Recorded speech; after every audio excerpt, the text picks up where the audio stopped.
დილამშვიდობისა, ეს საზოგადოებრივია, თქვენ კი უყურებთ გადაცემას პირადი ექიმი მარი მალაზონია სურდო თარგმანით. ჩვენ ხშირად გვისაუბრია მაგალითად კენჭებზე ნაღვლის ბურჯში, გვისაუბრია ქვიშის გავლაზე თითქმელში, სწორედ ამ ტერმინებით გვწერთ ხოლმე თქვენს პრობლემებზე. მაგრამ დღეს ჩვენ გადავწყვიტეთ ძალიან უცნაურ ფრაზას დაუბრუნდეთ, რომელიც უკავშირდება ქვიშის გავლას ყურში. შეიძლება უჩვეულოდ ჟღერს, მაგრამ სწორედ ამ სახელით მოიხსენიებენ ხოლმე განსაკუთრებულ მდგომარეობას, რომელიც დისკომფორტს უქმნის ადამიანს და საკმაოდ უსიამოვნოა. რატომ ამის შესახებ ჩვენ სტუმართან ერთად დეტალურად ვისაუბრებთ, თუმცა მანამდე ჩვენ ვიქტორინა გველოდება წინ და თეას მივესალმებით. დილამშვიდობისა თეა. და ჩვენ ვიქტორინით ვიწყებთ ტრადიციულად. სასიამოვნო ამბით ვიწყებთ ვიქტორინის პირობას ისმენთ მთელი კვირის განმავლობაში და პარასკევს ჩვენს მიერ დასმულ შეკითხვაზე უნდა გასცეთ სწორი პასუხი და პირველი ვინც ამას გააკეთებს Facebook-ზე ან პირდაპირ ეთერში მიიღებს ჩვენგან ტრადიციულ საჩუქრს ქსოვილის ნაჭრის ჩანთას და შეინახავთ პროდუქტებს უსაფრთხოდ მინის ბოთლს და სითხე იქნება უსაფრთხოდ დაცული ხის კოვს იმისთვის რომ თქვენი კერძი იყოს გემრიელი და ეკოლოგიურად სუფთა ჩვენ ვიცავთ გარემოს და ვუფრთხილდებით ადამიანის ჯანმრთელობას ერთად და ყურადღებით მოვისმინოთ ვიქტორინის პირობა.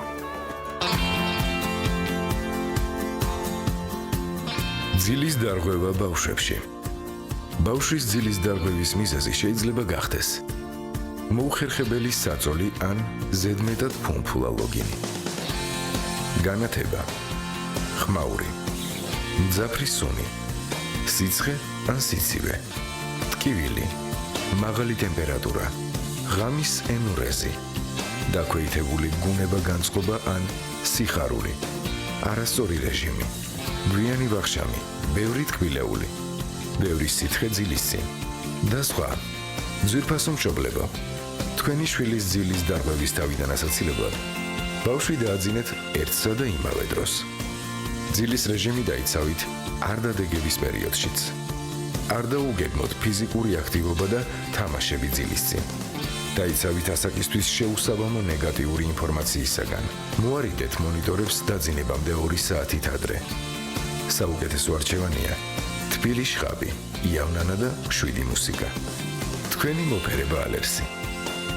სიცოცხლის გახანგრძლივება და არაგადამდებ დაავადებათა თავიდან აცილება შესაძლებელია სწორი კვებით, რეგულარული ფიზიკური აქტივობით, თამბაქოზე უარის თქმით. აირჩიე ჯანსაღი ცხოვრების წესი პირადი ექიმის რჩევით. რომელ უსიამოვნო შეგრძნებას გულისხმობდი მე, როდესაც ტერმინი გამოვიყენე ქვიშის გავლა ყურში. რატომ შეიძლება ეს იყოს სამედიცინო პრობლემა და რატომ ხმარობთ სწორედ ამ ტერმინს მაშინ, როდესაც მაგალითად საუბარია თავბრუხვევაზე. დღეს გადავწყვიტეთ ამ თემას დავუბრუნდეთ თქვენი კითხვებიდან გამომდინარე და ჩვენი გადაცემის სტუმარი არის ნეიროოტოლოგი, ნევროლოგი, პროფესორი ქალბატონი ნანა თევზაძე. დილამშვიდობისა ნანა. მოგესალმებით. ქვიშის გავლა ყურში. ეს არის ტერმინი, რომლითაც ამ მდგომარეობას მოიხსენიებენ და საკმაოდ გავრცელებული პრობლემა არის არა მარტო ქართულ საზოგადოებაში, ანუ ქართულ პოპულაციაში, არამედ მთელ მსოფლიოში. მაგრამ მოდით აგვიხსენით, რატომ არის ეს ასე გავრცელებული, რამდენად სახიფათოა და რამდენად სწორად ვიყენებთ ამ ტერმინს. მართლაც ქვიშა დადის ყურში თუ არა? დაახლოებით არის ქვიშა, მაგრამ განსხვავებით სხვა ლითიაზებისგან, ნავკენჭოვანი დაავადებისგან, თირკმელკენჭოვანი დაავადებისგან ეს ქვიშა, ეს კენჭები რეალურად არსებობენ, ფიზიოლოგიურად არსებობენ ჩვენ შიგნითა ყურში. და მათი გადაადგილება სწორედ არის დაკავშირებული აი იმ უსიამოვნო შეგრძნებასთან, რომელზედაც ჩვენ ახლა ვლაპარაკობთ. ეს არის კეთილთვისებიანი პოზიციური თავბრუხვევის სინდრომი, ასე უწოდებენ ამ ლითიას სამედიცინო ტერმინოლოგიით და თვით დეფინიციაში, თვით აღწერაში ამ სინდრომის დასახელებაში არის მთელი ამ დაავადების ნიუანსი ჩადებული. აზრი არის ჩადებული სწორედ ამ დეფინიციაში. ეს არის კეთილთვისებიანი თავბრუხვევა, ანუ ამ თავბრუხვევას არ აქვს სასიცოცხლო ისეთი ძალიან გართულებული მდგომარეობა არ მოაქვს ამ თავბრუხვევას. ფაქტია რომ თავბრუხვევაა.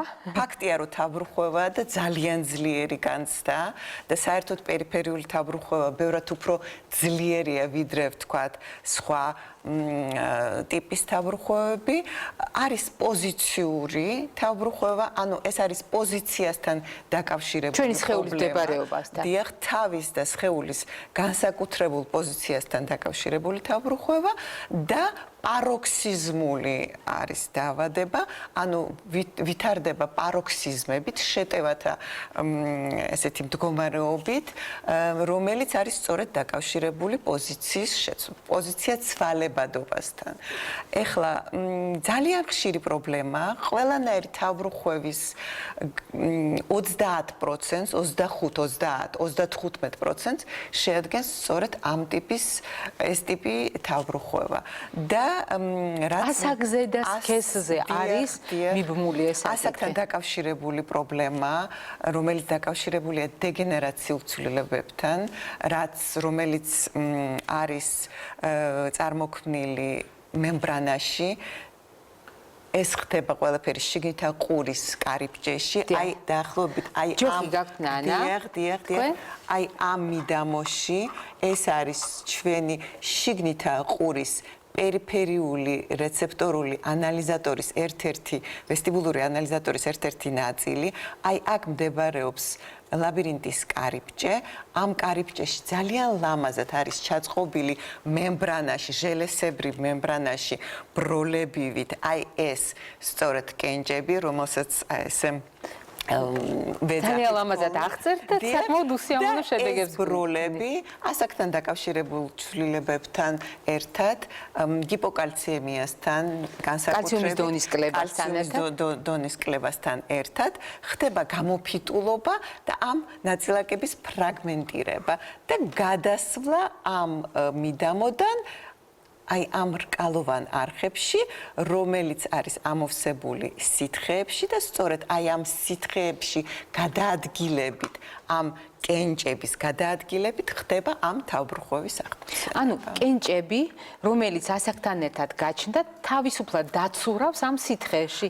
კენჭები ასაკთან ერთად არ ჩნდება, კენჭები არსებობს, მაგრამ ასაკთან ერთად მათი სიმკვრივე კლებულობს, მემბრანის სხვადასხვა პროცესი ხდება ამ მემბრანაში და ელასტიურობას კარგავს ძირითადად და ხდება ამ კენჭების გადაადგილება სხვა მიდამოში, სადაც არ უნდა იყოს არაფერი სითხის გარდა. ანუ იქ სადაც არაფერი ესაქმება, იქ აღმოჩნდება იქ აღმოჩნდება და მათი გადასვლა სწორედ აი მიგრაცია ერთი ნაწილიდან მეორეში სწორედ არის დაკავშირებული იმ თავბრუხვევის განცდასთან, რომელზედაც ჩვენ ვლაპარაკობთ.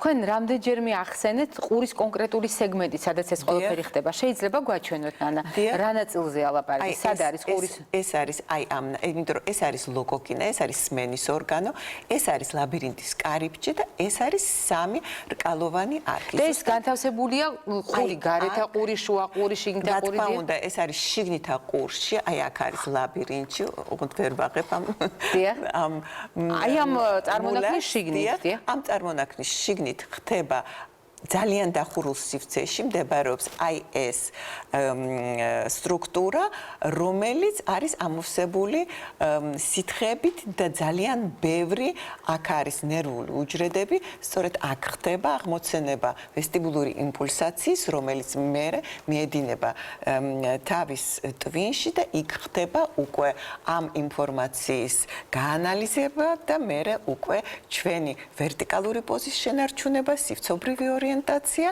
და ბალანსის, ასე ვთქვათ, ვერტიკალური ბალანსის შენარჩუნება. ანუ მისინდისია ეს ყველაფერი. დიახ, ეს არის ძალიან რთული ორგანო და ჯერ კიდევ მიმდინარეობს, ჯერ კიდევ მისი ფუნქციონირება ბოლომდე არ არის შესწავლილი და ძალიან ბევრი კვლევა არსებობს ამ ფიზიოლოგიურ მომენტებთან დაკავშირებით. მაყურებელი გვერდება და როგორც მე ხვდები თეას გამომეტყველებას, უკვე ხვდები რომ ბევრი კითხვა.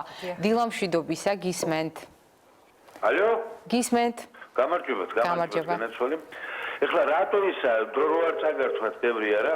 ყურში მაქვს წვილი, შრიალი, რაღაცა კოღო, ბუზი, რაღაცებია, მაგის დაახლოებით ერთი წელიწადი იქნება და აი ბოლო პერიოდში დამეწყო თავბრუსხვევა. დიახ. გამიგეთ, აი თავბრუსხვევა როგორ აი ლოგიში წევა სიტყვაზე ხო? გადავტრიალდები ერთი გვერდი და მეორეზე და მე ხო თავბრუ წამლებს კი სვა, მაგრამ რაღაცა არა და ამ ყურზე ვიყავი ექიმთან მისული. დიახ. და მომისმინა ექიმმა დამიქნია თავი და მითხრა, კაშალა ხელები. წამას არ გამომიწევთ, მეთქი უთხარი და ნუ გუშინელი ექიმი არა ვარო მითხრა, მამაზე ხშირად მოდიანო და ერთ დღეს შეიძლებაო ადგეთ გაიღვიძოთ ადგეთ და კი ბატონო, გასაგებია თქვენი კითხვა, ძალიან დიდი მადლობა. ხმაური ყურში. დიახ. თავბრიხვევა შეიძლება თუ არა მათ შორის არსებობდეს კავშირი და მე როგორც მივხვდი, ბატონის კითხვა არის ყველაზე ტრადიციული კითხვა, არ მიწყინოთ ბატონო. ყველაზე ხშირად სწორედ ამას გვეკითხებიან, შეიძლება თუ არა გაქრეს ხმაური ყურში თავისთავად, ან მკურნალობით შეიძლება გაქრეს თუ არა. იცით რა, გააჩნია რა ტიპის ხმაურთან გვაქვს, ხმაურზე გვაქვს ლაპარაკი. არსებობს სხვადასხვა სმენის პრობლემები და მე ვფიქრობ, რომ ზუსტად ჩვენ მაყურებელს აქვს კოხლიარული ნევრიტი, ანუ დაზიანება სმენის ნერვის, რომელიც ხდება ამ ნაწილში, ეს არის ლოკოკინა და პლუს კიდე აღწერა ძალიან საინტერესო მომენტი, როდესაც თქვა თავის თავბრუხვევაზე, რომ მაქვს გადატრიალებასთან, ლოგინში გადაბრუნებასთან, მაქვს თავბრუხვევა. შეიძლება ამ ორი პათოლოგიისთან არსებობა, იმიტომ რომ თვითპოზიციური კეთილთვისებიანი თავბრუხვევას არ გააჩნია სმენის დაქვეითების სიმპტომი, მაგრამ შეიძლება თან არსებობდეს ეს ორი პათოლოგია, განსაკუთრებით ერთდროულად, დიახ, და მე მგონი ჩვენი მაყურებელი იყო ასაკოვანი, ეს ყოველ შემთხვევაში ხმით ესეთი ჩდაბეჭდილება დამრჩა, შეიძლება ამ პათოლოგიების თანაარსებობა და მე ვფიქრობ, სწორედ მისი თავბრუხვევა, რომელიც იყო დაკავშირებული გადატრიალებასთან საწყლში, ადგომა-დაწოლასთან, თავის აწევასთან, დახრასთან, სწორედ შეიძლება იყოს აი ამ კენჭების გადაადგილებით დაკავშირებული. ამიტომ აუცილებლად უნდა მიმართოთ ექიმს, ამ პრობლემის გადაწყვეტილება ძალიან ადვილად შეიძლება, მაგრამ რაც შეეხება სმენის და თქვენ შუილს, აუცილებლად მწერების ხმაური, აუცილებლად ჭირდება ამას სმენის გამოკვლევა და ამ სმენის გამოკვლევით ჩვენ გავიგებთ რა სმენის პრობლემასთან გვაქვს დაკავშირებული თქვენი ხმაური ყურში და ესეც საჭიროებს მკურნალობას და დაკვირვებას აუცილებლად. რამდენად ეფექტურია? ქვეტექსტი ყოველთვის არის ერთი. შეიძლება თუ არა ამ პრობლემის მოგვარება, იმიტომ რომ ჩვენ ძალიან ხშირად ვამბობთ ხოლმე, არის ზოგიერთი ხმაური, რომელთანაც ადაპტაცია უხდება ადამიანს, იმიტომ რომ მისი გადალახვა შეუძლებელი ხდება, მაგრამ არის შემთხვევები, როდესაც მდგომარეობები, როდესაც აფასებთ თქვენ და ამბობთ, რომ დიახ, ამის დაძლევა შეიძლება. ანუ ეს გამოკვლევა მოგცევს ამის საშუალებას. დიახ, სწორედ ეს გამოკვლევა გვაძლევს საშუალებას, რომ აუხსნათ ჯერ ერთი პაციენტს, რომ არის თუ არა საჭირო ამ პრობლემასთან ერთად თანაცხოვრება და ამის დაძლევა და თუ შეიძლება რომ გამოსწორდეს, ეს არის თქვათ გარეთაყურის პრობლემა, შუაყურის პრობლემა, რომელიც შეიძლება გამოსწორდეს სხვადასხვა მეთოდებით, ну, მაშინ მიმართავთ ხოლმე სხვადასხვა. დიახ.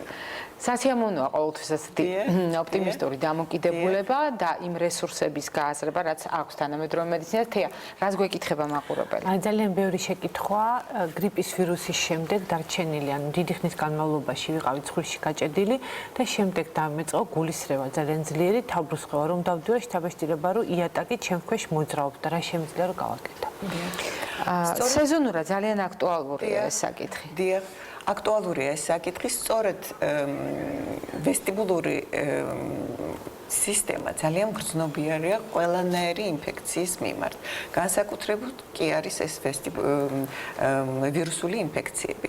ვირუსული ინფექციების დროს საერთოდ ძალიან ხშირად ზიანდება ვესტიბულური ნერვი. არსებობს ესეთი დაავადება, რომლის ცალკე თემად შეიძლება იყოს გადაცემა, ეს არის ვესტიბულური ნევრიტი, რომელიც რომლის დროს პირდაპირ ხდება ანთება ვესტიბულური ნერვის და ამ დროს ხდება ძლიერი თავბრუხვევა, ღებინება, წონასწორობის დარღვევა, ამ დროს პაციენტი ძალიან ცუდად გრძნობს თავს, აღმოცენდება შიშის შეგრძნება და ასე შემდეგ.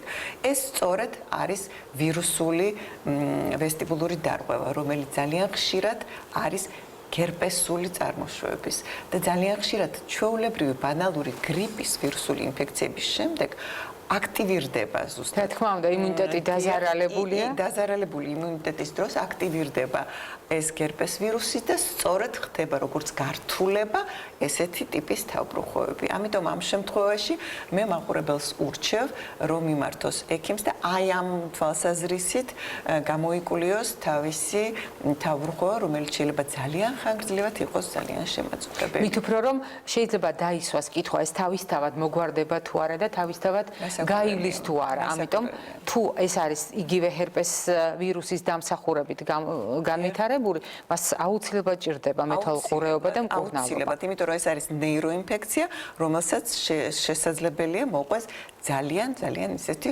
რთული თანხლები. შედეგები, დიახ. კიდევ ერთი მაყურებელი დილამშვიდობის გისმენთ. გამარჯობა, საბატონო, მოგესალმებით. ასეთი კითხვა მაქვს. დიახ. ესა ვარ 70 წლის ქალბატონი. უკვე წლებია მაწუხებს თავბრუსხვევა. ვისთან არ მივედი ნევროპათოლოგებთან დამინიშნეს სხვადასხვა პრეპარატები, მაგრამ არაფერმა არ მიშველა. ბოლოს მივედი ქალბატონ ნანა თევზაძესთან 3-4 წლის წინ. მიქეს ძალიან ასიათია ხსნის რომ თავბრუსხვევას, მივედი მეც რა თქმა უნდა და მინიშნა იქ ვარჯიშები, სახშიც დამავალა რომ გამეკეთებია, ყველაფერი შევასრულე, მაგრამ ეს თავბრუსხვევა არ მომეხსნა. და ესე იგი თავბრუსხვევა როგორი მაქვს, იცი დაწოლის, ადგომის დროს, გადაბრუნება, გადმობრუნების დროს არ მაწუხებს. აი სულ გაბრუებული მაქვს თავი რო იტყვიან, აი დავდივარო, ძილბურანში ვარო, აი ესეთი შეგრძნება მაქვს, რაღაც თუ გარეტებული მაქვს თავი, რა ვიცი როგორ აღწერო, აღარ ვიცი. და რა არის გამოსავალი, რა ვიცი, აი მაგ კი ბატონო, დიდი მადლობა. ძალიან სასიამოვნოა, როდესაც ნებისმიერი პაციენტი მოსული ჩვენთან კეთილსინდისიერად ასრულებს ამ დავალებას. არის ხოლმე შემთხვევა, როდესაც თავბრუხვევა არ გვემორჩილება. ან ჩვენ უშვებთ შეცდომებს. არის ზოგჯერ მე არასწორად გულისხმობ პაციენტს, რომელმაც თქვათ რაღაცა ისე ვერ შეასრულა დავალება. რა თქმა უნდა, ეს მე მინდა გითხრათ, რომ ამ ტიპის თავბრუხვევა კენჭებთან დაკავშირებული თავბრუხვევები ძალიან ადვილად იმკურნება, მაგრამ ამ კურნალობას აქვს თავისი წესები. შესაძლებელია არ იყოს სწორედ მართული ეს ვარჯიშები სახლში. ამიტომ ქალბატონს ურჩევ, რომ აუცილებლად მობრძანდეს ჩემთან და თუ რამე გამოსასწორებელია, აუცილებლად გამოვასწორებთ იმას, რაც ხდება არასწორად. საერთოდ 95%-ში ეს იმკურნება ეგრეთ წოდებული რეპოზიციული ვარჯიშებით. ანუ პაციენტს უკეთდება მანევრი კლინიკური გასინჯვის დროს, ნევროლოგიური კლინიკური გასინჯვის შემდეგ, როდესაც დგინდება ეს ამ ტიპის თავბრუხვევა, ჩვენ ვაკეთებთ მანევრს, რომელიც დაკავშირებულია აბსოლუტურად ფიზიოლოგიური მოძრაობებთან, თავის და სხეულის გარკვეული მოძრაობით ხდება იმ კენჭების გადაადგილება უკან, საიდანაც არის. ან თავის ადგილას ვაბრუნებთ. თავის ადგილას ვაბრუნებთ და დანარჩენ კენჭებს და დანარჩენ მემბრანას აქვს მიზიდულობის ძალის მიხედვით ამ კენჭს აბრუნებს და პაციენტი სრულიად გამოჯანსაღებული გადის ექიმის კაბინეტიდან. თუმცა სახლის პირობებში თეა ხო არ დაგვეხმარება.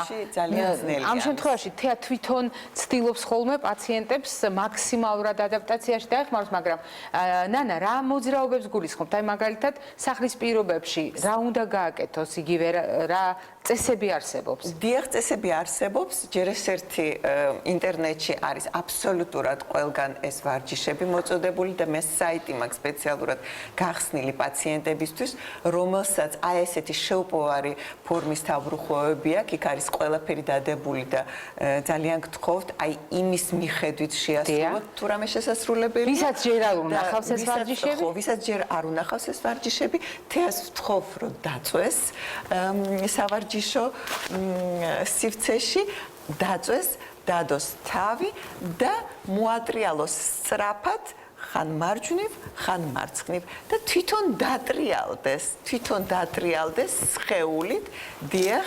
ანუ იკოტრიალოს? მეორე მხარეს იკოტრიალოს და რაც მთავარია, იყოს ძალიან აქტიური თავის მოძრაობებში.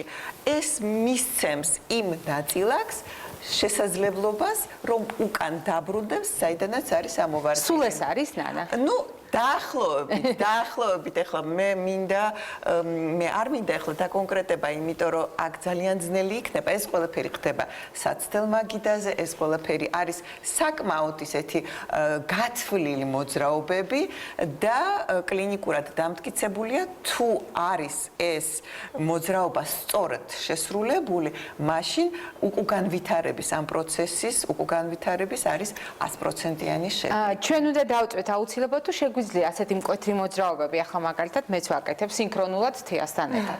ასეთი მოძრაობებით ვეხმარები თუ არა? ყოველ შემთხვევაში ასეთი მოძრაობებით მთლად არა, იმიტომ რომ ეს უნდა იყოს დაწოლი მდგომარეობა. აი ზუსტად ამის გამოლაშქარებას ვცდილობ, ანუ სად ვუშვებთ შეცდომას? ანუ სად ვუშვებთ შეცდომას, ეს უნდა იყოს დაწოლი მდგომარეობაში, ყველანაირი, ასე ვთქვათ, სწორ ზედაპირზე, ყველანაირი ბალიშების და ღილი ზედაპირის გარეშე, დიახ, ფუფულა იმაში არ უნდა ჩავწვეთ და უცბად გადაბრუნებით ხდება აი ამ პროცესის ჯერ ერთი განვითარება და მეორე მხარეს გადაბრუნებით ხდება ამ პროცესის, ვთქვათ, შეიძლება იყოს უგანვითარება, მაგრამ ეს პრინციპში ძალიან რთულ თავბრუხვევასთან არის დაკავშირებული და ზოგჯერ მადლობთ თეა, ზოგჯერ ძალიან ადვილად არ ხდება ამ კენჭის გადაადგილება, იმიტომ რომ არის თავისებურებები, ანატომიური ვარიაციები სხვადასხვა სტრუქტურებში, არის ხანდაზმულ ასაკში სხვადასხვა პრობლემები კისერთან დაკავშირებულ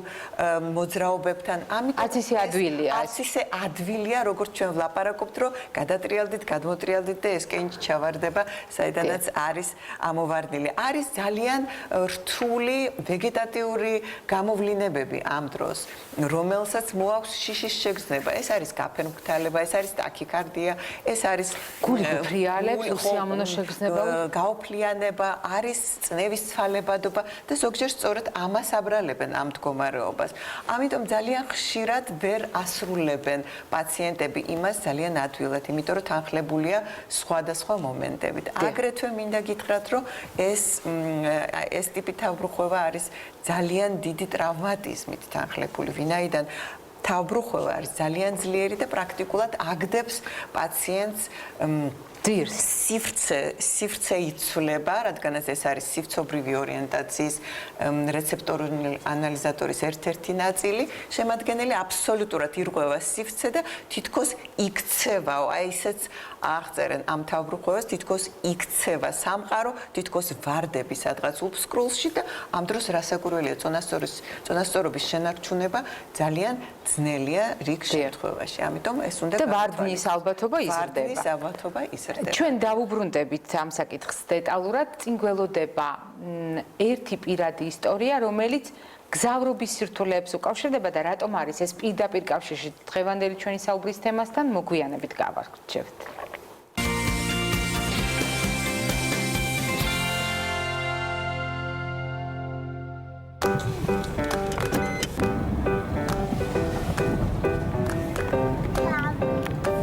გზავრობა ძალიან მიყვარს და ჩემთვის ყოველთვის სასიამოვნო პროცესი წარმოადგენდა ეს ახალი ადგილების ნახვა, მეგობრებთან ერთად წასვლა და მოკლედ ძალიან ვერთობოდი ამ პროცესში.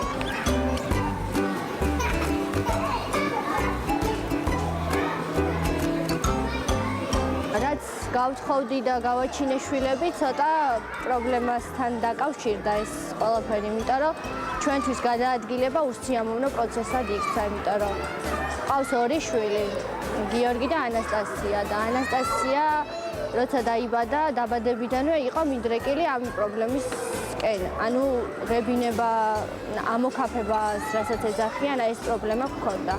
ხელოვნურ კვებაზე მყავდა და შესაბამისი კვებაც შეურჩიეთ და აი ამ კვებით მივიყვანეთ წლამდე, მაგრამ იყო ხოლმე ისეთი შემთხვევა, რომ მთლიანი კვება ან ნახევარს აუცილებლად იღებდა. სანამ პატარა იყო, არ გადავადგილდებოდით ხშირად ბავშვთან ერთად და როცა მოგვიწია პირველად რომ შორს ან ყავსულიყავით, მივხვდით, რომ ეს პრობლემა გზასაც დაუკავშირდა. დაახლოებით 1 წლის იქნებოდა ანასტასია, როცა ბაკურიაში გადავწყვიტეთ, რომ წაგვეყვანან. და აღმოჩნდა, რომ გზავრობა წენს. დაიწყო წუწუნი, რაღაც უსიამოვნო სუნები მოსდიოდა, თითქოს ელანდებოდა, ამიტომ რომ არავის არ სცემდა იგივე სუნი, რასაც ამბობდა. სადღაც 40 წუთის გასვლის შემდეგ აღებინა საშინლად.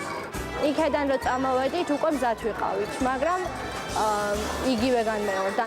დროთა განმავლობაში რაღაც წესები შევიმუშავეთ, ჩემი ეხლა როცა მივდივართ, დაახლოებით 1.5 საათით ან 1 საათით ადრე ვაძლევ წამალს, მაგრამ ყოფილა რომ წამლის ქვეშაც მაინც მომხდარა ხოლმე.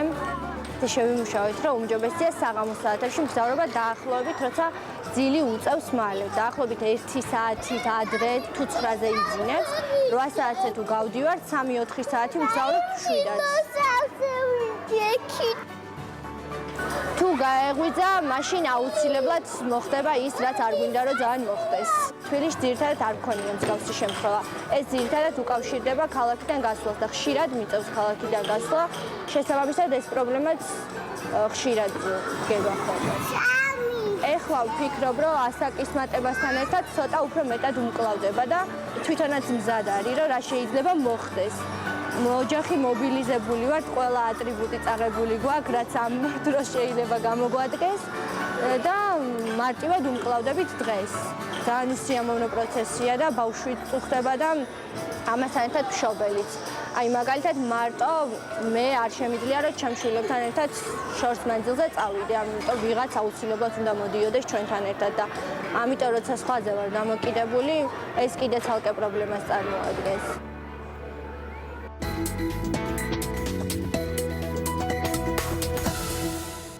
ჩვენ გზავრობის თემას აუცილებლად გავაგრძელებთ, იმიტომ რომ უნდა შევაფასოთ ეს მდგომარეობა და ჩვენი მდგომარეობაც უნდა შევაფასოთ, მაგრამ მანამდე გვაქვს წონასწორობასთან დაკავშირებით და რაკით აუბრუხვევაზე ვლაპარაკობთ შესაბამისად წონასწორობის დაკარგვაზე.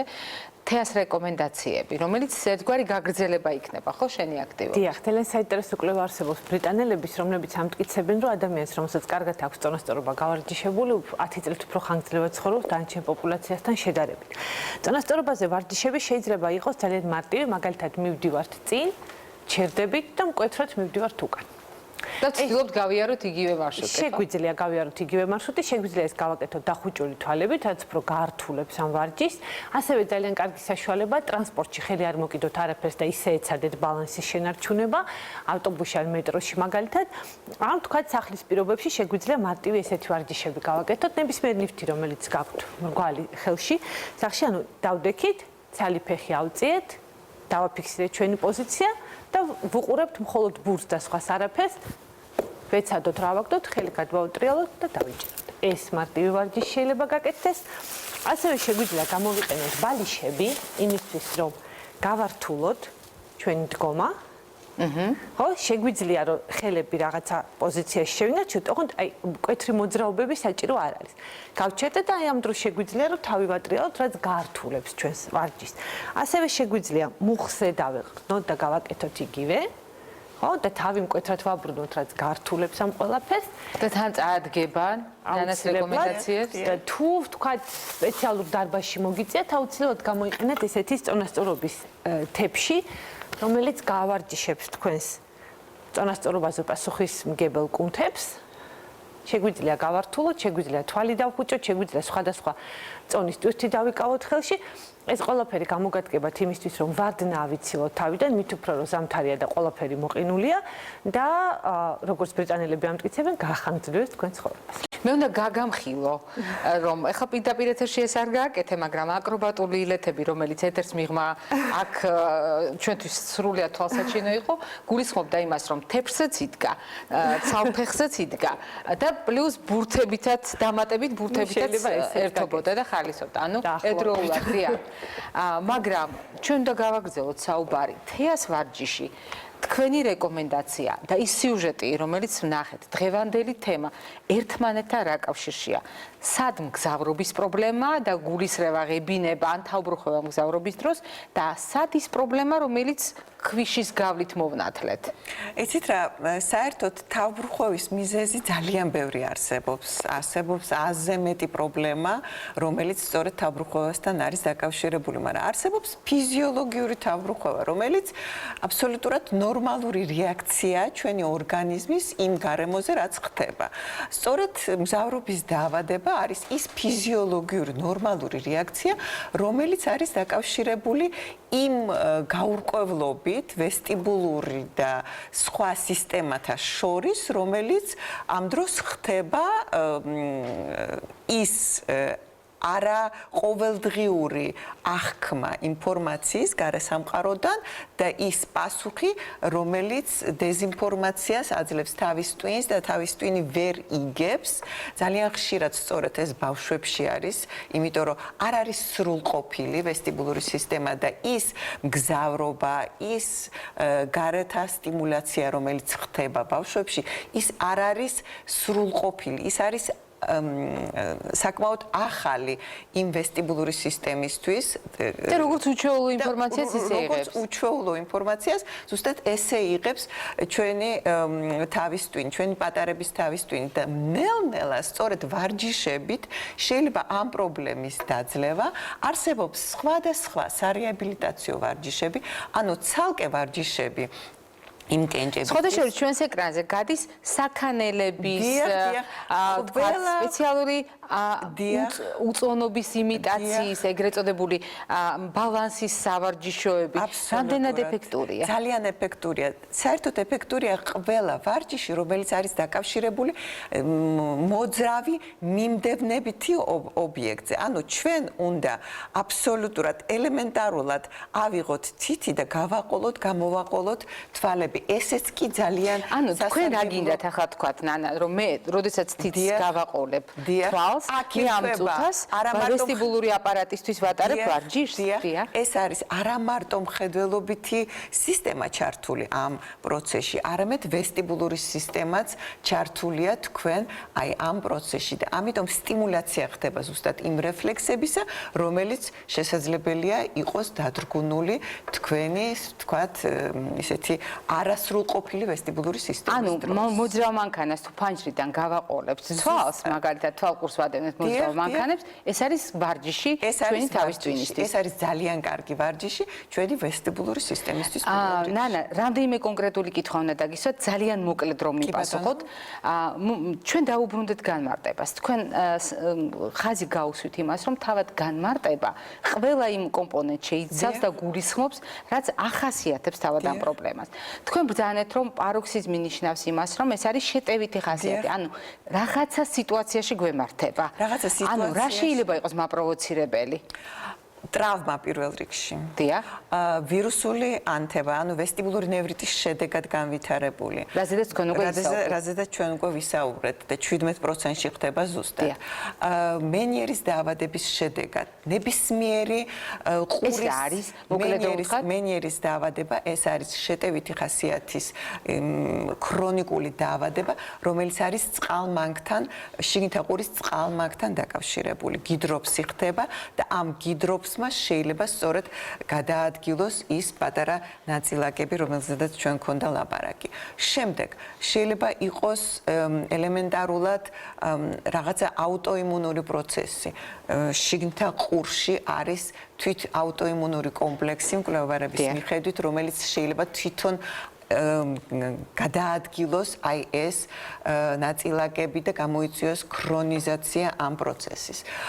შეიძლება მოხდეს ნებისმიერი სისხლძარღვოვანი პათოლოგიის შედეგად, ნებისმიერი დისმეტაბოლური პროცესის შედეგად, გიპოკალციემია მე უკვე ვახსენე და ოსტეოპოროზის დროს ძალიან ხშირად ხდება ამ პროცესის ფრაგმენტირება, იმიტომ რომ თვითონ ეს ნაწილაკები არის კარბონატ კალციუმის მორფოლოგიური სუბსტრატს წარმოადგენს, მორფოლოგიას, ანუ ვთქვათ, არის შემადგენლობა კალციუმის ამ ნაწილაკებში. შესაძლებელია იყოს განვითარებული ნებისმიერი გორმონალური დარღვევის შედეგად ეს ანუ მას არ აქვს ერთი მიზეზი. ძალიან ბევრი მიზეზია. ოპერაციის შედეგად, ინტუბაციის დროს შეიძლება რაღაცა უხერხული მოძრაობის დროს განვითარებული ნებისმიერი ყურის პრობლემის შედეგად შეიძლება იყოს ინფექციის ყურის გამომწვევი მიზეზი ძალიან ბევრია, ანუ ოტოლოგიური პრობლემა და მიზეზი ძალიან ბევრია, მაგრამ ხშირად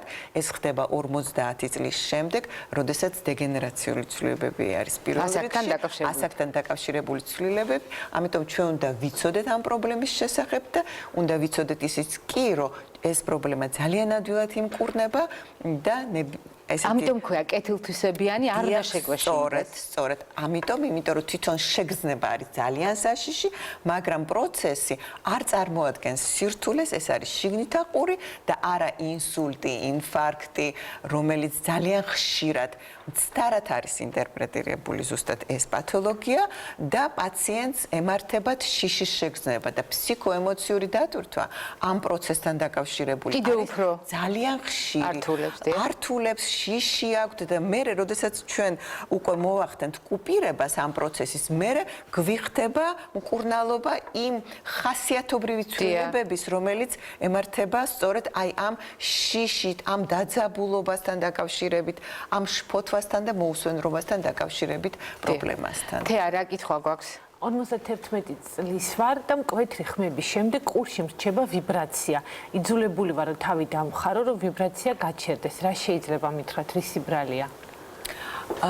ესეც აუცილებლად საყურადღებოა, იმიტომ რომ ეს ვიბრაცია პრინციპში არ უნდა იგრძნობოდეს ესე რთულად ნორმალურ ჯანმრთელ ადამიანში. ამიტომ აუცილებლად მიმართეთ ოტოლოგს, უნდა მოიხსნას პირველ რიგში ოტოლოგიური პრობლემა და აუცილებლად ყურის გამოკვლევა საჭირო. ყურის გამოკვლევაა საჭირო და შემდეგ აუცილებლად ნევროლოგმა უნდა გასინჯოს ეს პაციენტი. ჩვენ გვაქვს სიახლის ბლოკი და შემდეგ უკვე კვების ბლოკით და მაყურებლების კითხვებზე პასუხით, რეკომენდაციებით დაგიბრუნდებით.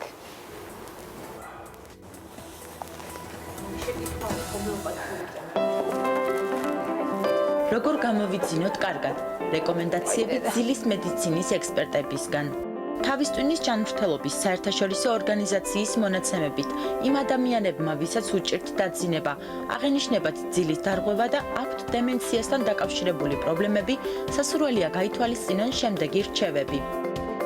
საძინებლიდან გაიტანეთ ტელევიზორები, მობილური ტელეფონები და ლეპტოპები. მიირთვით დაძინებამდე 3 საათით ადრე.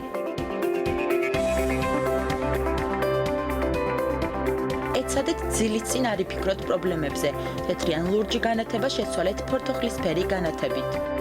ადამიანები, რომლებსაც ძილის დარღვევა აღენიშნებათ, მიეკუთვნებიან დემენციის, დეპრესიის, გულ-სისხლძარღვთა და სიმსივნური დაავადებების, სიმსუქნის, შაქრიანი დიაბეტის რისკ ჯგუფს. აქციეთ ძილი პრიორიტეტად.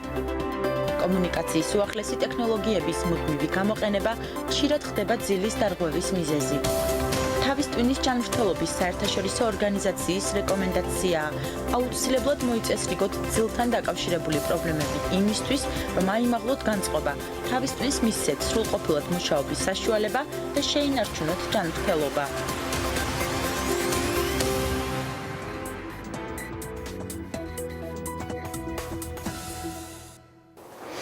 ჩვენ ვაგრძელებთ კვების ბლოკით და რამდენიმე საკითხი, რომელიც უკავშირდება წონასწორობას და კვებას. რაოდენ უცნაურიც არ უნდა იყოს, კვების პროცესი შეიძლება იყოს დაკავშირებული ამ შეგრძნებებთან, ან ხარვეზები კვებაში. მაგალითად, მინდა გითხრათ, თუ ჩვენ გვაქვს ტვინთან დაკავშირებული, ტვინის საკვებით უზრუნველყოფასთან დაკავშირებული პრობლემა შეიძლება ერთ-ერთი საგანგაშო ნიშანი, რომელიც გაჩნდეს და უსიამოვნო შეგრძნება აღძრას ადამიანში, ეს არის თავბრუხვევა. მაგალითად, თუ არასაკმარისად ხართ დანაღრებული, ანუ მშიერია ტვინი, არასაკმარისი რაოდენობით გლუკოზა მიიღო, მან სხვა შეგრძნებებთან ერთად შეიძლება მოგვცეს თავბრუხვევა. ასეა ნანა.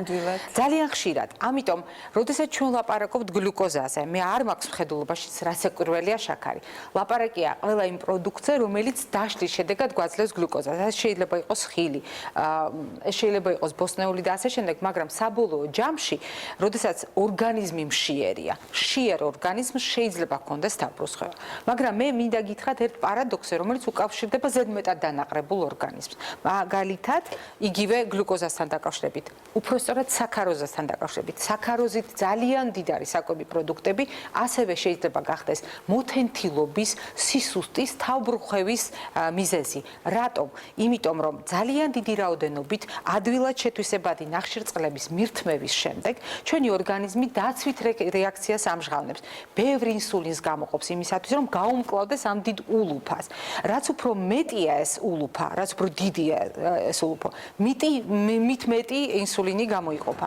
ესეც დაცვითი რეაქციაა, მაგრამ შედეგი არის უსიამოვნო. აი ასეთი დიდი ულუფის გადმოსროლის შემდეგ ორგანიზმი რა თქმა უნდა გაუმკლავდა ამ ულუფას, მაგრამ იმაზე მეტი ინსულინი გამოყო, ვიდრე ამ ულუფას შეესაბამებოდა. ასეთ შემთხვევაში ეგრეთ წოდებული ჰიპოგლიკემია, ანუ შაქრის დონის კლება სისხლში, სრულიად ლოგიკური ხდება და ადამიანს უჩნდება სისუსტის, თავბრუხვევის, მოთენთილობის შეგრძნება. თქვენთან ხშირად არის ხოლმე ასეთი მდგომარეობები დარწმუნებული ვარ ნანა. ნამდვილად და აი სწორედ ამ მდგომარეობამ შეიძლება როგორც მეორადი პროცესი გამოიწვიოს ზუსტად აი ამ კენჭების გადაადგილება და ამასთან შეიძლება იყოს. მეორე საკითხი, რომელიც ასევე შეიძლება გახდეს წონასწორობასთან დაკავშირებული, ეს არის ნახშირწყლებთან დაკავშირებული ამბები. ახლა რაც შეეხება წყალთან დაკავშირებული საკითხი. როდესაც ჩვენ ლაპარაკობთ წყლის ნაკლებობას ორგანიზმში ამ თემაზე, როდესაც საუბრობ, ჩვენ ხაზს უსვამთ, რომ ნებისმიერი უჯრედის ნორმალური მუშაობისთვის არის საჭირო წყალი, ისევე როგორც მთლიანობაში ორგანიზმის ყველა სისტემის მუშაობისთვის. მაგრამ თუ თქვენს ორგანიზმს აკლია წყალი სხვა სიმპტომებთან ერთად, ცხადია წყურვილთან ერთად, თქვენ შეიძლება გაგიჩნდეთ სისუსტის, მოთენთილობის, გაღიზიანების შეგრძნება და თქვენ წარმოიდგინეთ თავბრუხვევა. თუ ეს დეფიციტი გაღრმავდა, ადამიანი შეიძლება ჰალუცინაციებამდეც კი მივიდეს. ეგრეთ წოდებული მირაჟული განცდები, რომელიც უდაბნოებში ჩნდება, სწორედ წყლის ნაკლებობას უკავშირდება. და თუ ჩვენ ლაპარაკობთ 2% წყლის ნაკლებობა გულისხმობს წყურვილს და ეს არის ლიტრი-ნახევარი წყალი, რომელიც აუცილებლად უნდა შევავსოთ ფიზიოლოგიურ მოთხოვნამდე და მერე დავაკმაყოფილოთ უკვე ფიზიოლოგიური მოთხოვნილება ასევე 2 ლიტრამდე. ჩვენ როდესაც ლაპარაკია 4%-იან, 5%-იან დეფიციტზე შეიძლება გქონდეს ისეთი შეგრძნება, რომ სადაცაა წავიქცევი, გული წამივა. აი ეს შეგრძნება არის ხოლმე ძალიან ხშირად სწორედ წყლის ნაკლებობასთან დაკავშირებული, ამიტომ წყალი დალიათ მანამდე, ვიდრე მოგწყურდებათ. ჯანმრთელები თუ შეიძლება თქვენის ნებართვით არსებობს თავბრუხვევა, რომელიც არის დაკავშირებული სისხლის სიბლანტის მომატებასთან. ზუსტად რომელიც არის დაკავშირებული ამ ჰიპოვოლემიასთან, ანუ გაუწყლობასთან, რომელზედაც თქვენ ლაპარაკობთ. ამიტომ წყლის მიღება აუცილებელია 2 ლიტრამდე უნდა ყოველდღე მიიღოს ორგანიზმი. და წყალს უკავშირდება კიდე ერთი გარემოება, როდესაც ჩვენ ძალიან დაბალი გვაქვს წნევა, ან გვივარდება წნევა, შეიძლება ერთ-ერთი გამომწვევი ამისა იყოს წყლის ნაკლებობა ორგანიზმში და მარტივად გასწორდეს. თუ ჩვენ წყლის ბალანსს აღვადგენს, მოდით მოსინჯეთ ეს. თუ თქვენ წყლის ბალანსს აღადგენთ განსაკუთრებით ზაფხულში, ავტომატურად მოიხსნება დაბალი წნევის პრობლემა, ცხადი არა ყველა შემთხვევაში, არამედ მხოლოდ იმ შემთხვევაში, როდესაც ეს წყლის დეფიციტს უკავშირდება და ამავე დროს თავბრუცხევის პრობლემაც მოიხსნება. მაგრამ თუ თქვენ სისტემატურად სვამთ დიდი რაოდენობით ჩაის და ყავას, მე ხაზი მინდა გავუსვა. დიახ, თქვენ იღებთ სითხეს, მაგრამ ასეთ შემთხვევაში თუ მით უფრო გჭირდებათ შარდმდენების გამოყენება, ეს ნიშნავს, რომ თქვენი ორგანიზმი განიცდის წყლის ნაკლებობას და ესეც შეიძლება გახდეს თავბრუხვევის მიზეზი. დიახ, თქვენ ყავა ან ჩაი დალიეთ, იმიტომ რომ თავბრუხვევა მოგეხსნათ, მაგრამ აღმოჩნდა, რომ გაღრმავდა და ამის მიზეზი შეიძლება იყოს წყლის დანაკარგი. შესაბამისად, ეს პროდუქტები აღმოჩნდება ყვითელ ზონაში. და კიდევ ერთი საკითხი, რომელიც ძალიან ხშირად ხდება ასევე თქვენთან ნანა და მე უნდა უბრალოდ პროვოცირება გაგიკეთოთ ამ შემთხვევაში ალკოჰოლის სისტემატურ მომხმარებლებში ან ალკოჰოლის ბოროტად მომხმარებლებში არის ერთი სერიოზული პრობლემა, რომელიც ალკოჰოლის გარეშეც თავბრუსხვევას გულისხმობს. პირობითად ამას ერთი კონკრეტული სინდრომი ქვია, ვერნიკე-კორსაკოვის სინდრომი, მაგრამ ამ რთული სახელის მიღმა არის ვიტამინების ნაკლებობა. ჩვენ გვისაუბრია, რომ B ჯგუფის ვიტამინები, განსაკუთრებით B პირველი ვიტამინი დიდი რაოდენობით არის მაგალითად პარკოსნებში, არის ბურღულეულში, სხვადასხვა სახის, ეს არის შვია, ეს გახლავთ წიწიბურა, ეს გახლავთ ცხადია ხორბალი. ამავე დროს უნდა გავითვალისწინოთ, მაგალითად, ხორცი ჩვენა გოჭი ყავდა. დიახ, აი აგერ არის ეს ჩვენი გოჭი, თქვენ წარმოიდგინეთ, გოჭის ხბოს ხორცი შეიცავს B პირველ ვიტამინს საკმაოდ დიდი რაოდენობით, მაგრამ თუ თქვენ არასწორად მოიხმართ ალკოჰოლს, თუ თქვენ შაქრიანი დიაბეტი გაქვთ, ანტიბიოტიკოთერაპია ჩაიტარეთ, გადაიტანეთ მწვავე ვირუსული ინფექცია, ან ზოგადად ინფექციური დაავადება, გქონდათ დამწრობა მასშტაბური, ან გქონდათ სხვადასხვა ტიპის ქირურგიული ჩარევა გადატანილი და ასე შემდეგ. რთული შემთხვევების შემდეგ, გარკვეული ავადობების შემდეგ ორგანიზმში არის ამ ვიტამინის ნაკლებობა. და ეს იმას ნიშნავს, რომ ჩვენ შეიძლება გქონდეს სხვადასხვა ნევროლოგიური გამოვლინება, მათ შორის თავბრუსხვევის სახით. თქვენს კომპეტენციაში ხომ არ გადმოვიჭერთ ალბათ და საერთოდ ალკოჰოლი ძალიან დიდ ზეგავლენას ახდენს ვესტიბულურ სისტემაზე და ზუსტად როდესაც ჩვენ ვსვავთ ალკოჰოლს და უკვე ჩნდება წონასწორობის დარღვევა. მე წამოვიღე ეს ალკოჰოლი, რომ არ დაგვავიწყდეს რაზე ვლაპარაკობ. ბალანსის დარღვევა ზუსტად ალკოჰოლის ზემოქმედება ვესტიბულურ სისტემაზე. ამიტომ ალკოჰოლი ძალიან მარგებელია ოღონდ გარკვეულ რაოდენობით. იმ რაოდენობის ზევით ეს ახდენს ძალიან ცუდ მოქმედებას პირველ რიგში ვესტიბულურ სისტემაზე და ეს თავბრუხვევა და ბალანსის დარღვევა შეიძლება სწორედ ალკოჰოლის მიღებასთან იყოს დაკავშირებული. და როდესაც B პირველი ვიტამინის ნაკლებობა, უბრალოდ მაყურებელს მინდა უთხრა, სულაც არ არის საჭირო ალკოჰოლის ულუფა მიიღოს, რვიანები ისედაც შეუძლია იაროს, ანუ ადამიანი თითქოს ალკოჰოლის გარეშეც დადის სწორედ რვიანებით, ვერ ახერხებს ფოკუსის გასწორებას თვალების და რაც თავარი აქვს არეული აზროვნება, ეს არის ერთ-ერთი ნიშანი, ხომ და იქნება ერთი კითხვა მოვასწროთ, რომ სანამ ნანა ჩვენთან ერთად არის. 11-12 წლის გოგონა ლაპარაკობს დასაშვებზე უფრო ხმამაღლა და შეიძლება თუ არა ეს იყოს პრობლემა ყურთან დაკავშირებული. რასაკვირველია, ეს შეიძლება იყოს ყურის პრობლემა, აუცილებლად მას სჭირდება სმენის გამოკვლევა, რომ შეფასდეს, რატო ლაპარაკობს ხმამაღლა, ესმის თუ არა ბგერები ნორმალურად და ამიტომ აუცილებელია აუდიომეტრიული გამოკვლევა მისთვის გასაკეთებლად საჭირო. ნანა, ძალიან დიდი მადლობა ჩვენთან სტუმრობისთვის. მაყურებელს მე ვპირდები, თქვენ თუ გაქვთ ამ თემასთან დაკავშირებული კითხვები, ჩვენ ამ თემას დავუბრუნდებით ტრადიციულად. ნანა, ჩვენი გადაცემის მეგობარია და ამიტომ ჩვენ შევძლებთ თქვენთვის საინტერესო ყველა პრობლემურ საკითხზე ვისაუბროთ. დღეს შეგახსენებთ, რომ ჩვენი სტუმარი გახლდათ ნეიროოტოლოგი, ნევროლოგი, პროფესორი ქალბატონი ნანა თევზაძე და ჩვენ საუბრობდით ქვიშის გავლაზე ყურში. ხვალ შევხვდებით ერთმანეთს, ნახვამდის დღესდღეობას გისურვებთ.